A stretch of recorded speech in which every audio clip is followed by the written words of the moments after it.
Hello, everybody, and welcome to a little bonus episode on the channel. I'm calling this series Gray's Mini Rants. So, I'm probably not going to make too many videos like this for now, but it's kind of just going to be me nerding out on random shit, sort of like Ave. Shout out to Ave, huge inspiration. I'm going through my grandfather's tools because he's in desperate need of organization. And I've found a few wrenches that just are of interesting significance. So I want to share these wrenches with you guys real quick. This will only probably be a couple minutes long because I'm not super, I don't super know the history of everything. But here we go.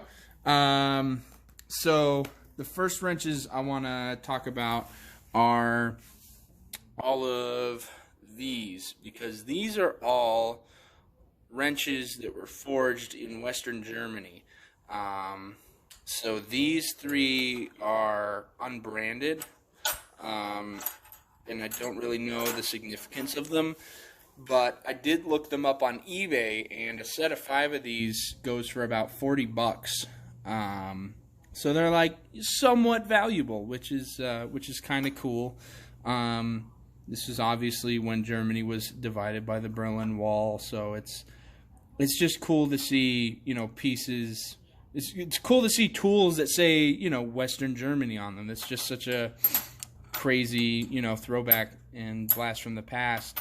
And then I also thought that these were really cool. These are wrenches licensed by Mercedes-Benz, I think manufactured by Heiko.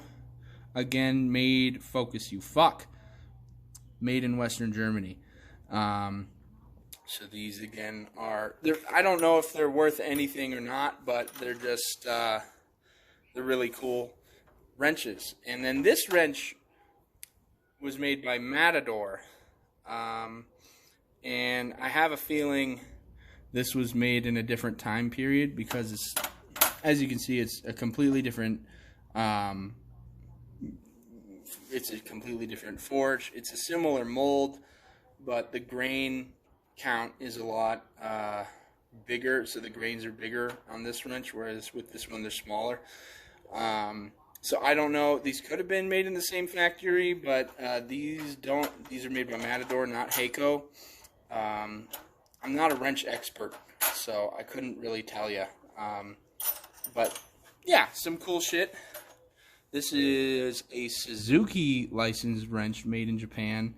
I don't really have any history on it, but it looks, if I had to guess, I'd say this is pre-1970s vintage. If anybody has more information on these wrenches, by the way, please put them in the comments, and maybe I'll make another video with people's info from the comments. Not that many people watch these videos, but it'd be cool.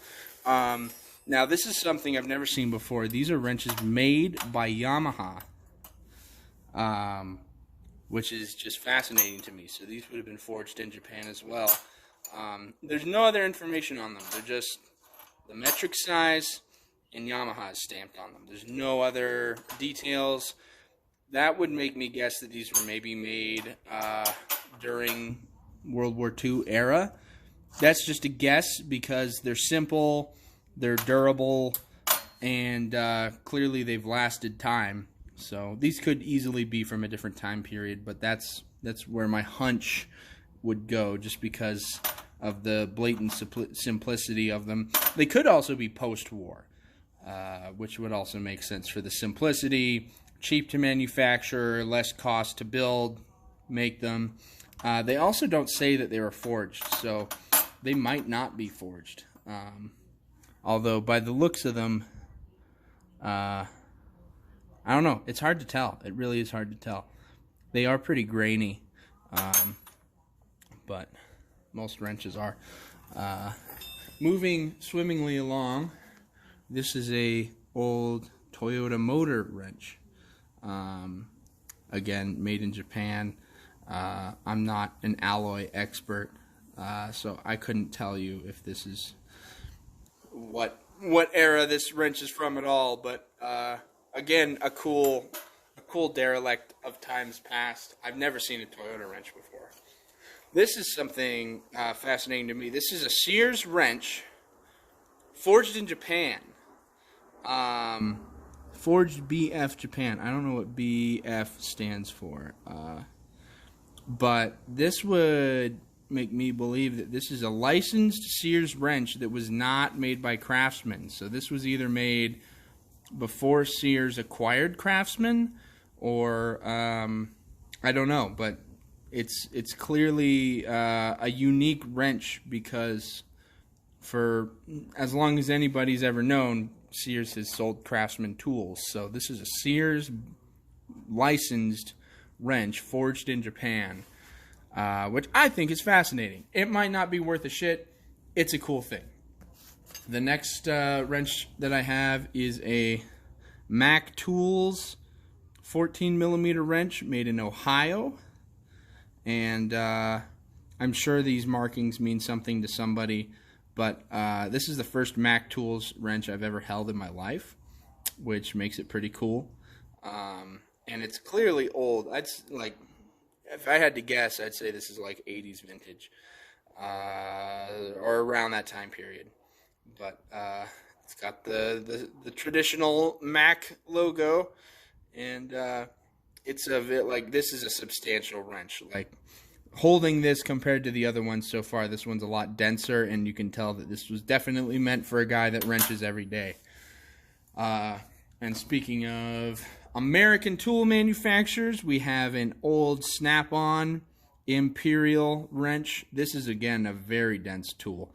This thing is, it just feels solid, you know, and it's one of the nicest feeling wrenches I've ever held. You know, it's got that smooth steel, and it just, like, when you hold it, it just feels, you can feel the value of it, just personally. And it's an awesome looking wrench, and you can tell that somebody's definitely had their way with it, and it's looking okay. So another really rad wrench. And I've saved the best for last. This is a North Brothers ratcheting wrench, and it is a sub. So North Brothers Tools was started in, I think, the 1870s, 1840s, 1870s, and they acquired Yankee Tools in, I think, the 1940s. So this was made around that time period, post 1940s. I'm not gonna say it is 1940s, but it's post 1940s. And North Brothers was known for making ratcheting screwdrivers. So ratcheting wrenches kind of just fell right into their category of tool manufacturing. And this guy still works, and the directional switch works pretty good. You see the patent number on there, and then the model number, which is really cool. And I think this is one of the coolest tools I've ever seen in my life. You can tell it's definitely near the 40s vintage. You know, it's riveted together. It's, you know, made from light, you know, sheet metal that's been stamped, which is very symbolic, or, you know, it shows it's definitely around World War II era. That's when America was getting really crazy with their hydraulic presses, was right after the war. So it's definitely post World War II, but, you know, 40s, 50s vintage, because that's when we started seeing a lot of sheet metal being stamped, because we finally had the technology to build those crazy, like, 50,000 ton presses. It wouldn't take a 50,000 ton press to make something like this, obviously.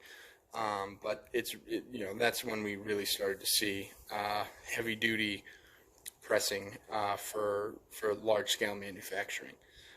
So yeah, that's my first rant. I hope you guys enjoyed. There will be another one eventually. There will be more videos on the channel eventually. I haven't had time to edit because there's a pandemic, and I have to work my ass off to get bills paid, and I'm a lazy fuck. So I apologize for like never posting videos, because life just hit me really hard. So I promise I'm gonna get more videos out soon, and I thank you guys for watching this, and look forward to new content very soon. Episode 3 has been edited, and I'll be uploading it soon. Thanks, guys.